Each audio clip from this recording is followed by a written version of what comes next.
Anywho, I wish I had looked in the chat room, because I for sure would have been down to ask if she was involved in some sort of sexual intercourse with a non-white person. I wish the folks that were in the chat room had called in and asked that, because that definitely would have been interesting to see if she is involved in such a relationship. But she said she'd be down to come back on the program, so if we can make that happen, I will put that on the top of the list of questions to ask if she is now or has ever been sexually involved with a non-white person. Wouldn't be surprising, though. Admitted racist, Valerie Jackson. I will have to say, though, the book does have a lot of solid information. She quotes from a lot of black people, which I think is a pretty standard tactic, particularly amongst refined racists. They will get a lot of information, a la Timothy Wise.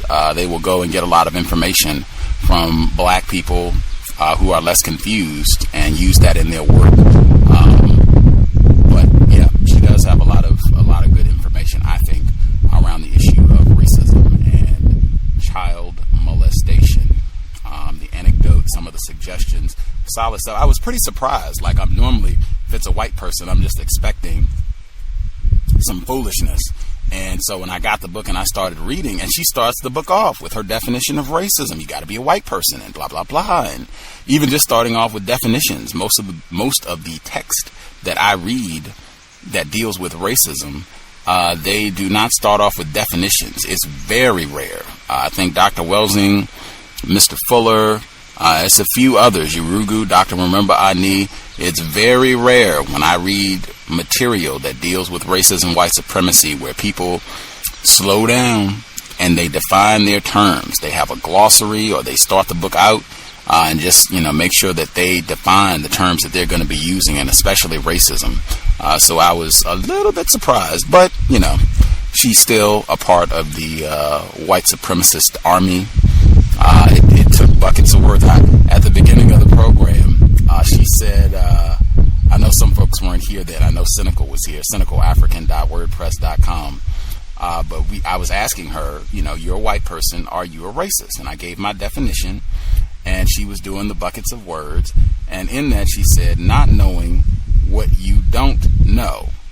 Direct quote, she said, not knowing what you don't know. That is a problem for white people, and perhaps having some unconscious racism. So the problem for many white people is that they are not knowing what they don't know. And I just thought, what in the world? Can you be more convoluted? It even reminded me of that episode of the Boondocks, where they're making a joke of George Bush when he made that comment that we got known knowns and known unknowns. And he went on that long, crazy speech where even white people were looking like, what in the hell is he talking about? Yeah. Anywho, that's what you got to expect. I mean, it's white people. It's white people. Again, rhetorically, what does it mean to be a white person? I do appreciate that. She answered truthfully on that question, and she didn't have too many buckets of words. Is it possible to be a white person and not be racist? No. She didn't talk for days on that one. She got pretty straight to the point on that one.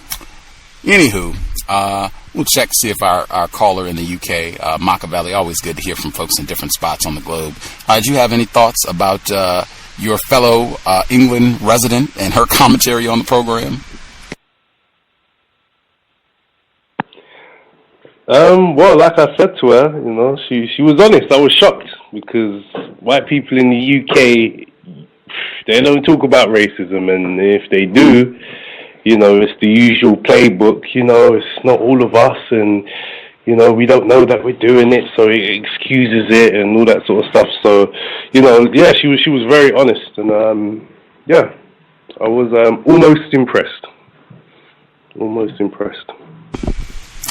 I dig it.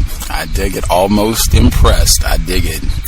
I would be impressed with the white people if such people ever exist that actually end the system of white supremacy. Those will be the white people that impress me. But until then, yeah, I'm not impressed. Almost impressed. I dig it. I will say that I definitely appreciated that segment, because she has that in the book where she talks about where she is looking for some sort of recognition from non-white people that she's a good white woman. I'm a fine white lady, and I'm not racist. And I think that is extremely important. I was glad that she was able to be somewhat honest about that as well, because I think that's a lot of these white people. Bruce Fine, she was saying she thinks the white attorney that we had on the program a couple days ago, Jasper, Texas, giving us the information about the first black chief that got fired, same category. I'm a good white guy. He said, I like the fact that I can go to bed at night and know that I'm fighting the just cause, and I'm just like the white workers who went down in the South during the Civil Rights Movement and got the water hoses and the dogs and went up against those racists. I get to think of myself as a good white person. I'm not racist. I think that is real important. The idea that there are some white, even if it's John Brown, even if this was a white person that died 200 years ago, that there are some white people that are not racist. That is an incredibly powerful idea, and it's false. It's one of the greatest lies on the planet. Even our infamous guest, Dr. Barbara Trepanier, she was on the program last summer when she said that is one of the biggest things that is keeping us from solving the problem of white supremacy, the myth of thinking that there are some white people that are not racist. It is simply not true, and I hope more black people can get that in their heads. Hopefully the C.O.W.S is helping with that. If you're a white, I'll just leave it there. What does it mean to be a white person? And I'll just leave it there. I thought that was telling too, the fact that she has all those definitions at the beginning of the book, but she does not define what it means to be a white person. And I think that's because you do not want to self-incriminate. Right on. It is hot. I cannot believe it. It is hot. Did you have anything else you wanted to get in, Machiavelli? Yeah, please, can you stop boasting about the weather? Like, I'm telling you, the UK is terrible. Like, we've had hailstone today, rain all day. It's like, it's just been something crazy. Like, I cannot believe it's summer. I've never seen hailstone in the summer. So in London, it's just been horrible. But one other thing about that lady, well, I would have asked her if she stayed on a little bit longer, is, like, she says she's not really doing that sort of work now. Like, maybe she didn't get the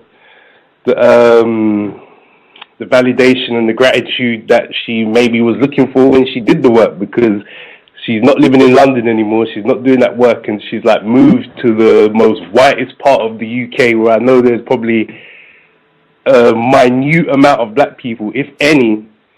And she's just like, wow, why she stopped? What happened? Like, she wasn't in this for the long haul. Like, I don't know what happened.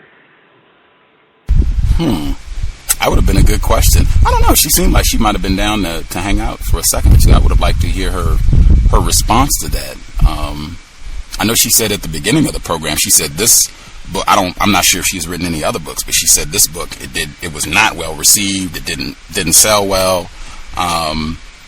So it certainly sounds like there was not a lot of gain, either psychological gain, where black people are coming to sing her praises and tell her that she's just the best white woman in the world, or financial gain. I don't know if any white people got upset. I guess that would have been interesting to note as well, if she got any negative feedback from other white people challenging her about doing this in the first place.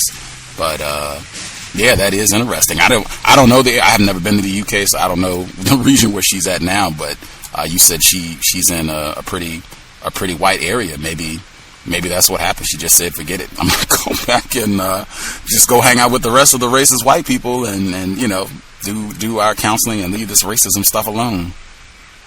Yeah, maybe it was a Planet of the Apes moment where they called her back in for reprogramming. I don't know. Wow.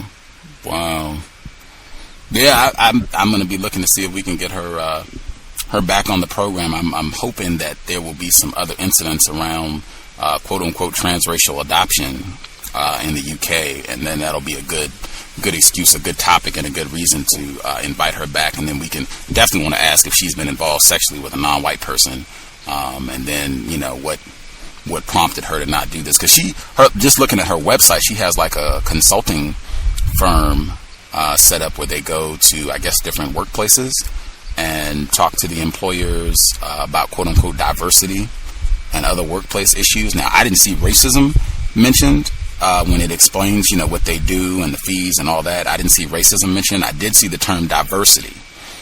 used, so some different code language, but it wasn't anything nearly as explicit as what she has written in this book. So yeah, I would be curious as to how that transitioned, why she did that, what prompted the move. Yeah, I don't know. I doubt, maybe she, in the past, she's had some form of relationship or sexual relationship with a non-white person, but I doubt she's taken him or her to Cambridge with her. No way. No, I can imagine that. But good show. And it's just a shame that, obviously, I wish anyone who, where the whole scenario and what the research entailed, was closer to home to them. Because I don't really know too much about that stuff. It's not something I've experienced personally to really, see how accurate their information on the whole child abuse stuff was. But yeah, I'll have to check her book out. Get a used copy. Again, I don't want. Yeah, I was just about to say that. Get a used copy. If I had an audio book or a PDF of it, I would just post it so people could get it for free. But yeah, I don't want to finance racists for just telling about their criminal exploits. I would say for folks. Oh, were you gonna say something? Yeah, I was just going to ask you, did you read that article in the UK about the 14-year-old boy raping the 5-year-old and the judge virtually letting him go? Yes. He said the environment made him do it. The society's fault. Did you read that? What did you think? Yes, I did. Gotta be a white person. That would have been a good question to ask about too. Gotta be a white person. I think that happened last week, wasn't it? It was last week? Yeah, it was last week. Yeah. Because I cannot imagine a black person, particularly a black male, committing that sort of heinous crime, and a white man judge saying, Leroy did something bad, but it's not his fault. The videos, and we've got a whole pornographic environment, and he's not to blame. It's our fault. So, Leroy, you got a free pass. I just cannot imagine that happening anytime, anywhere in the universe for a black person to get that sort of excuse. It's the same thing with Jerry Sandusky, where white people... I was just thinking that. Sorry to cut you guys, but you made that point when you was talking to that Bob, I can't pronounce his surname, when you were saying that maybe, it's the higher up elite white people that, this is really their thing. So, when the judge heard the story and everything, it was close to home. He was like, man, if I was that age, I wouldn't want this to mess up my life. I'm going to let my little homie go because he's just like me. Mm-hmm. That was me when I was that age. Absolutely. I see that over and over again, where there is sympathy for white people, males, females, children, whatever. If it's a white person and they do something, they are a lot more sympathetic to them and willing to forgive. And everybody makes mistakes and everybody deserves a second chance. And we can't hang that over here. This will ruin your life. Be 14 and for us to, send you to jail for some serious time. Just don't do it again. Come on. And if it's a black person, think about Trayvon Martin. That would be the contrast. They're sitting there criminalizing him. He was a carjacker and a weed smoker, and they said pretty much everything other than he's a child of God. And he died. He didn't do anything criminal to my knowledge. And they have totally criminalized him. Think about the way that they treat black children.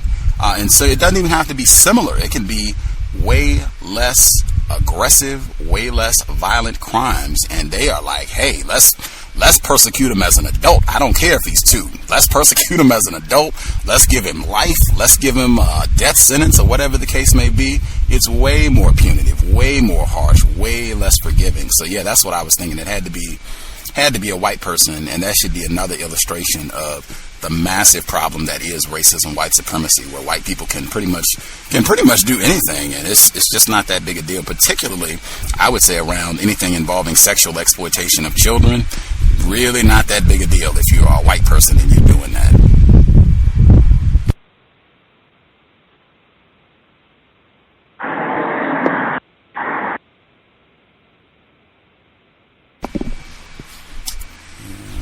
Yeah, folks can check that out. It was put, I was going to say it was popular, but it might not be. I know a couple of people put it on my Facebook page. Might have been our call. Put it on my Facebook page last week. I think it was on the BBC and some other UK. I think even some American media outlets might have picked that up. I might be wrong on that, but I know the BBC picked it up, and some of the other major English news sources. They had big articles about that and what the judge had to say, his ruling, the whole nine. It's on I liked it on my Facebook page, as a matter of fact. It's still that was me who posted it. Yeah. Okay. Yeah. Well, my argument was, well, if that's the case, then they should let a ton of young black youths out of jail right now, because this whole rap culture and violent Hollywood movies, that's had an influence on them too. That made them want to sell drugs and be the next this or that. So maybe we should let them out too. Michael Vick. Mr. Fuller said that when they put Michael Vick in jail for killing those dogs, that hey, we picked that up from white people that's sitting around watching you all do cockfights, put that in quotes, and all the other crazy bloody behavior that white people engage in. He should have been pardoned as well. Just for folks who, if they weren't familiar, if they don't know anything about that report, this was from last July 3rd, right? Boy who raped girl of 5 spared jail as judge says it's society's fault. Teenage boy who raped a girl of 5 was handed a community order by a judge who blamed the world and society for his exposure to pornography. The 14-year-old was spared a custodial sentence after pleading guilty to raping the girl while babysitting her. Judge Gareth Hawksworth said the boy would have been jailed if he had been an adult, but added he had been corrupted by internet porn. Giving him a 3-year community order with a supervision requirement, the judge said, "I'm satisfied it was impulsive, and I believe you have become sexualized by your exposure to and the corruption of pornography. Your exposure at such a young age has ended in tragedy. It was the fault of the world and society." Cambridge, this is her neck of the woods. I'm sure she knew about this. Cambridge Crown Court was told the boy, who is now 15, regularly looked at pornography on his laptop at home. He was paid £10 to look after the girl at home in December, but afterwards she told her father she had been raped. The boy said to police, "I think my hormones took over." Judge Hawksworth requested 6 monthly reports to monitor the boy and ordered him to register his whereabouts with the police for 2.5 years. After the sentence, his name is John Brown, that's crazy. After the sentence, John Brown, head of NSPCC's sexual abuse program, said online pornography gives children an unrealistic and sometimes dangerous view of sexual relations. This case underlines why we want a system where adults have to actively opt in to get access to internet pornography.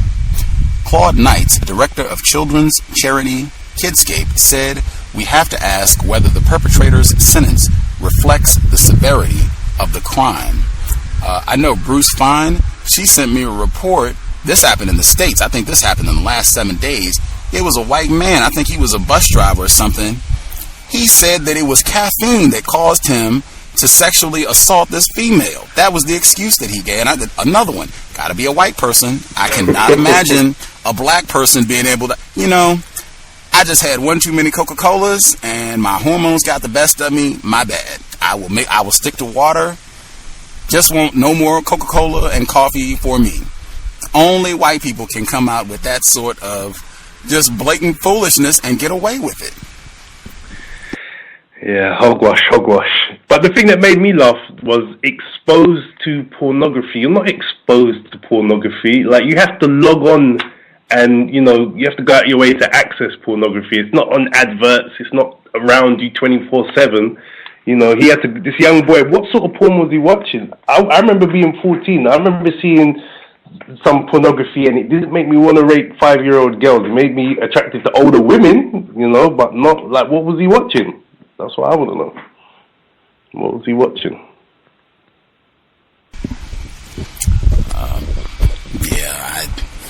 Who knows? White people have all kinds of zaniness in their pornography. I still don't know how that would translate into, I watched some porn, and the result was me raping a 5-year-old girl. Like, Was he watching child pornography? Like, You had to have been. You had to have been. And that's not, your standard porn that the average adult watches. That's someone who's obviously sick. If you enjoy that sort of stuff, especially at that age, and they're just going to monitor him for 6 months, and by the time he's 16, that's it. I'll be looking out for this guy again anyway. Give it 3 years, he'll be in the news again. For sure. He should be registered. Do they have a sex offense registry in the UK? Yeah, we do. Okay. He should be registered, man. I would be upset if they don't have him registered as a sex offender. Yeah, I think they do, but how long he's going to be on that register for, I'm not sure. I think they said, 2 years or something like that? 6 months reports and then 2 years monitoring, and that's it. Man. Yet another example of why the system of white supremacy needs to be replaced with a system of justice. And it's Yurugu. We've been talking about that. Yurugu, absence of that female energy, constant degradation of the female energy. It would be most comfortable particularly for a white man, to sexually exploit a young child. I would say frequently a male child, but male, female, a child, where you get all forms. You get the domination, you get the control, and you're not vulnerable. But this person clearly has no ability to harm you, no power over you, no ability to manipulate you in any way. It's the best of all worlds for Yurugu, racist man. Dr. Marimba Ani, another brilliant illustration of that, in my opinion. Yeah, that case, if you all want to look, where the guy blamed it on caffeine, that happened here in Washington State, where it was a bus driver. He was convicted of groping 3 girls and 2 women at a high school volleyball game, said that too much caffeine made him do it. Kenneth Sands of Raynor, Washington, said in court on Tuesday that the excess caffeine intake drove him into a psychotic episode in which he inappropriately grabbed the women and teenagers last October. White people. I mean, I couldn't even imagine a black person being able to have a straight, like, white people wouldn't even allow him into the courtroom to make that sort of defense. Like, I'm going to just say that I had too much caffeine. That's what I'm going to say. I'm going to tell my attorney, too much caffeine, that's what I'm going to roll with. I think that's what's going to get me out of here. That's how I'm going to beat this case. Blame it on Coca-Cola. Like, white people would, man, get out of here. Get out of here. Like, we're not even going to tolerate you coming in here with that foolishness, wasting our time for the next 5 minutes. Yeah, I don't know how much caffeine he had. I have overdosed on my share of caffeine in my confused state as a victim. I have drinking my share of Coca-Cola and other caffeinated beverages. It never drove me into a frenzy of groping and sexually assaulting people, but I don't know. I'm not white. And the things they get away with. Yeah, mockery. I totally agree, caller. Total mockery. And it's racism, white supremacy.